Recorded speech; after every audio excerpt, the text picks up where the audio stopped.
4 दिवसांपासून तुमचं आमरण उपोषण सुरू आहे।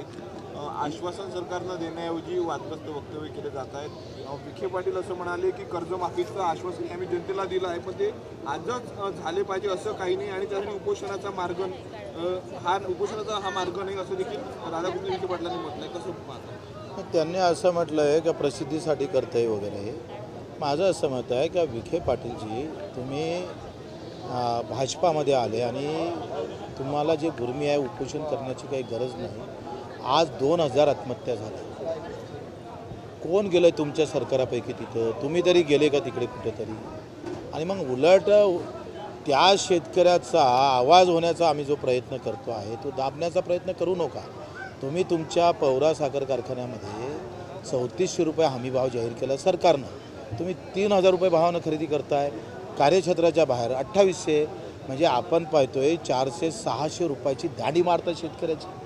शेतकऱ्याला 600 रुपये प्रति टनानं कमी भाव देता, काटा मारता वेगळा आणि रिकोरीमध्ये तुम्ही गफलत करता ते वेगळी। म्हणजे तुम्ही शेतकऱ्याचे किती तारणहार आहे हे तुमच्या साखर कारखान्यावर माहीत पडतं।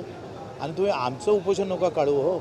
आम्ही तुम्हाला भीक मागायला बसलो नाही, लक्षात घ्या। आम्ही हे आंदोलन स्वतः जिवंत आहे, शेतकरी मला मायबाप आहे म्हणून बसलेलो आहे। आम्ही जिवंत आहे दाखवासाठी बसलो आहे। आणि जो शेतकरी तुम्ही संपुष्टात काढला धर्म आणि जातीमध्ये, कधी ओबीसी मराठा असा वाद तयार करून, कधी आम्ही पाहतोय का धर्माचा नाद ठेवून त्याच्या हाती भगवा झेंडा देऊन तुम्ही शेतकरी संपवण्याचा जो प्रयत्न करतो तो शेतकरी वाचला पाहिजे याच्यासाठी उपोषणाला बसलो आहे। आणि तिसरं, तुमच्या कानावर तुम्ही दिलेले आश्वासन पडले पाहिजे याच्यासाठी आम्ही बसलेलो आहे। तुम्हाला विसर पडला ना शेतकऱ्याचा, मतं घेताना विसर नाही पडत। आणि तुम्ही ज्या मतानं निवडाल ना तो शेतकरीच जास्त आहे, लक्षात घ्या।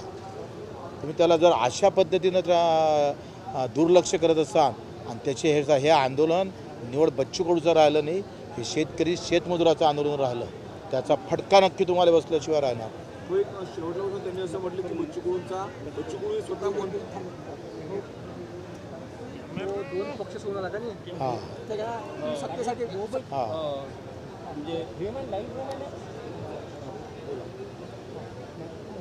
विखे पाटील तुम्ही 2 पक्ष सोडून आले। तुम्ही विरोधी पक्ष नेते होते, तुमचे फडणवीस साहेबाची किती राधाकृष्णाचं प्रेम होतं हे आम्हाला माहीत आहे। आणि आता 2 पक्ष सोडून सत्तेत जाणाऱ्या माणसानं आमच्यावर प्रश्न करावं हे हास्यपद नाही का विखे पाटील साहेब? पहिले कारखान्याला ते व्यवस्थित भाव द्या ना, 3400 रुपये भाव। तुमच्याच सरकारनं 3400 रुपये भाव हमी भाव ठरवला, त्याच्यात तुम्ही 600 रुपयाची दांडी मारताय आणि तुम्ही शेतकऱ्याच्या बाबतीत बोलायला लागले। एक शेवटला त्यांचं म्हणणं आहे की बच्चू कडू मंत्री होते पण त्यांचा विधानसभा निवडणुकीमध्ये पराभव झाला, कदाचित त्यांचा शल्य बच्चू कडूंना असावं। बच्चू कडूंनी उपोषण करायचं सोडून लोकाभिमुख कामं करायचा सल्ला दिलेला आहे। उपोषण म्हणजे लोकाभिमुख नाही का? गांधीजीने मानणारे तुम्ही स्वातंत्र्य उपोषणातून निर्माण झालं विखे पाटीलजी। आणि मी मंत्री असताना मी इथून 1200 किलोमीटर जलसंपदा राज्यमंत्री असताना 1200 किलोमीटर मोटरसायकल जाऊन पाठिंबा दिला होता, विसरले वाटते तुम्ही। आणि आम्ही 11 दिवस उपोषणाला बसलो होतो। पहिल्यांदा निवडून आलो तेव्हा RR आबा आले होते आणि टाकीवर चढलो होतो, तेव्हा RR आबा मुख्यमंत्री होते, तेव्हाही कर्जमाफीसाठी चढलो होतो, विसरले वाटते तुम्ही। आणि फक्त भाजप पार्टीशिवाय तुम्हाला शेतकरी काही नातंगोतं राहिलं नाही।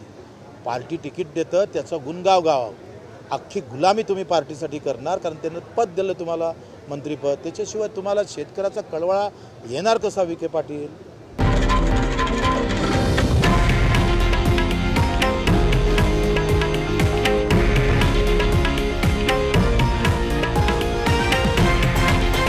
हे आहे देशातील नंबर 1 न्यूज नेटवर्क आणि आपण पाहत आहात TV9 मराठी, एकमेव।